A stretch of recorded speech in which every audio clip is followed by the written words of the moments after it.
سعودی وزیر خارجہ نے کہا ہے کہ افغانستان دہشت گردی کے لیے اپنی سرزمینی استعمال نہ ہونے دے۔ انہوں نے کہا کہ سعودی عرب OIC کو مزید مستحکم اور مضبوط بنانا چاہتا ہے۔ ہمیں مشترکہ چیلنجز سے نمٹنے کے لیے اشتراک عمل کو یقینی بنانا ہوگا۔ پارلیمنٹ ہاؤس میں OIC وزرائے خارجہ کونسل اجلاس کا آغاز ہو گیا۔ وزیر اعظم عمران خان OIC کونسل اجلاس کے افتتاحی سیشن میں شریک ہیں۔ 48ویں OIC وزرائے خارجہ کونسل اجلاس میں 57 مسلم ممالک کے وزرائے خارجہ، مبصرین اور مہمان شریک ہیں۔ مسلم لیگ نون کے صدر شہباز شریف نے براڈ شیٹ کی طرف سے باضابطہ معافی مانگنے پر تشکر کا اظہار کیا ہے۔ انہوں نے کہا کہ تحقیق کرنے والوں نے اعتراف کیا کہ یہ سب سیاسی انتقام تھا۔ مشرف سے دور نیازی تک 22 سال باریک بینی سے چھان بین کی گئی۔ کعبہ مصوی نے تسلیم کیا کہ ناجائز دولت کا کوئی سا بھی ثبوت نہیں ملا۔ کعبہ مصوی کا بیان دراصل نیب نیازی گٹھ جوڑ پر فرد جرم ہے۔ مسلم لیگ نون پنجاب کے صدر رانا ثناء اللہ کا کہنا ہے کہ زندگی بھر کے لیے نااہلی کی آئین میں کوئی شک نہیں، عدالت آئین کی تشریح کر سکتی ہے، آئین میں خود سے کچھ داخل نہیں کر سکتی۔ مزید انہوں نے کہا کہ منحرف ارکان استعفیٰ دینے پر بھی تیار تھے، مگر ہم نے انہیں روکا اور کہا پہلے ووٹ کا استعمال کریں پھر مستعفی ہوں۔ مزید انہوں نے کہا کہ اتحادیوں کے ساتھ مثبت بات ہو چکی ہے، حکومت ووٹنگ کی تاریخ فکس کر دے تو اور لوگ بھی سامنے آئیں گے۔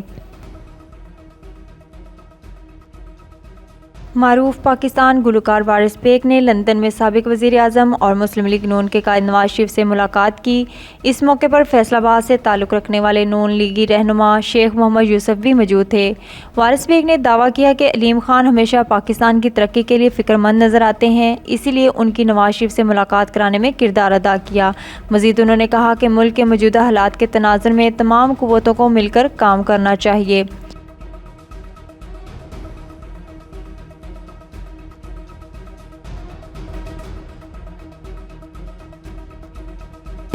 الیکشن کمیشن نے انتخابی ضابطہ اخلاق کی خلاف ورزی کرنے پر وزیر اعظم عمران خان کو ایک بار پھر جرمانہ عائد کر دیا۔ اس کے علاوہ وزیر اعلیٰ خیبر پختونخوا، وزیر خارجہ شاہ محمود قریشی، مراد سعید، صوبائی وزراء ڈاکٹر امجد علی محب اللہ پر بھی 50,000 روپے جرمانہ عائد کیا گیا ہے۔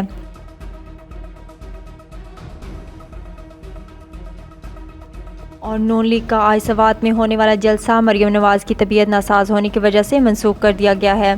مسلم لیگ نون اورنگزیب نے اپنے ایک بیان میں کہا کہ مریم نواز کو تیز بخار کے باعث ڈاکٹر نے سفر سے منع کیا ہے، تاہم خیبر پختونخوا خاص طور پر اہل سوات سے معذرت خواہ ہیں۔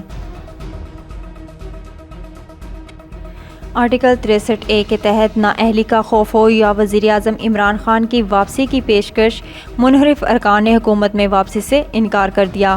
تحریک انصاف کے اقلیتی رکن قومی اسمبلی رمیش کمار نے کہا کہ پارٹی میں باغی ارکان کی تعداد 35 ہو چکی، جس میں سے زیادہ تر سینئر سیاستدان ہیں، کوئی ایسی ویسی صورتحال ہوئی تو نشست سے استعفیٰ دے دیں گے۔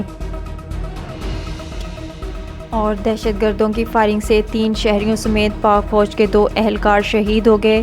باجوڑ کے علاقے بلورو میں دہشت گردوں کی سیکیورٹی فورسز پر فائرنگ سے پاک فوج کے 2 اہلکار شہید ہو گئے، جبکہ جوابی فائرنگ میں 4 دہشت گرد مارے گئے۔ یوکرین کے دارالحکومت کیف کے شاپنگ سینٹر پر روسی فوج کی جانب سے حملہ کیا گیا، جس کے نتیجے میں 8 افراد ہلاک اور 10 زخمی ہو گئے۔ یوکرین کے دارالحکومت کیف میں بدھ کی صبح تک کرفیو نافذ کر دیا گیا ہے۔ یوکرین کے صدر نے کہا کہ روس ان کے ملک کو تباہ کر رہا ہے۔ مزید انہوں نے کہا کہ روس خارکیف، ماریوپول اور دارالحکومت کیف پر قبضہ چاہتا ہے، مگر عوام اور وہ خود کبھی ایسا نہیں کرنے دیں گے۔